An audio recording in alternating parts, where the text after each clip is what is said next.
Not me, I'm could clean break shaven, us Doc. into. Hey, Bill Bryan from Chicago, welcome back in. It's Give great us to a be little here. update where you are today, what you do, and why you're here at Elvis Week for Candlelight Vigil again. Well, TY, it's been a hell of a ride the past couple of years. We didn't have the chance to make it down to Graceland last summer because there was an emergency in the family, but you know what, 35th anniversary, and we had to be back here for, you know, one of the major ones, and it's home. There's no doubt about that. As far as what I've been up to, I'm going into my senior year as a film directing student at Columbia College Chicago. Currently in the pre-production plans for my senior thesis, as well as just trying to keep my life together, you know, so that senior year isn't too crazy. Well, you want to make sure you get that degree, right? Absolutely. Get those credits. And you know what, Doc? Bill's voice has changed from his very first guest It DJ has. show, huh? And his biceps have changed as well. He's got Okay, I'll say one thing. I haven't been working out, and two, if you want, I could definitely recreate that voice. Like, hi, Doc, how's it going? But we don't want to annoy the airwaves. So now. your senior thesis is a short film, correct? Yes, sir. And how long is it going to be? It's going to be about 10 to 12 minutes. Do you have the subject matter? Can you tell us about it a little bit? At the risk of revealing too much, it's actually going to be a story about our main man, Mr. Elvis Presley. Wow. I thought it might be. Wow. How cool is that? Yeah, it's, you know, living the dream, and it's this is a passion project I've wanted to do ever since I first picked up the video camera. And it's really exciting because now I finally get to, on the professional level, plan this out and hopefully contribute something that, in my opinion, will be really meaningful to the Elvis legacy. Excellent. Hey, Excellent. Bill, this is something I've always wanted to find out from you. Certainly back 7, 8, 9 years ago, it wasn't an everyday occurrence to have a young teenager come in full-fledged Elvis fan. How did that happen for you? Well, that all started when I think I was 14, and, you know, what do 14-year-old kids know? But I emailed Elvis Presley Enterprise. It was, you know, on the contact section, that general@elvis.com email. The suggestion for creating a late-night talk show sort of thing, only where Elvis's inner circle and people that were either involved or contributed majorly to his legacy were interviewed.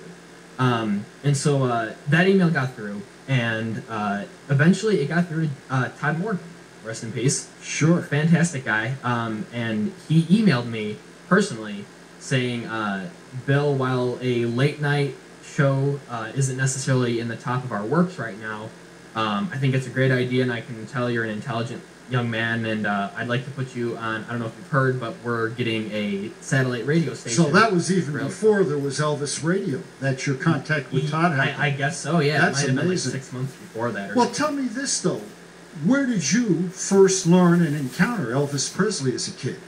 Well, I grew up with it my whole life. My dad here has been a fan since 1972, and, you know, growing up with the records and the cassettes playing, and then it was sometime around 4th grade, you know, when all the kids were into the, you know, boy bands and pop sensations of the time, and I guess I knew, people would ask me, what kind of music are you into, and I'd just say, I don't know, but I sort of decided around that time, I gotta get to something, and I think it was around that time that Dad said, you gotta listen to one of my favorite albums.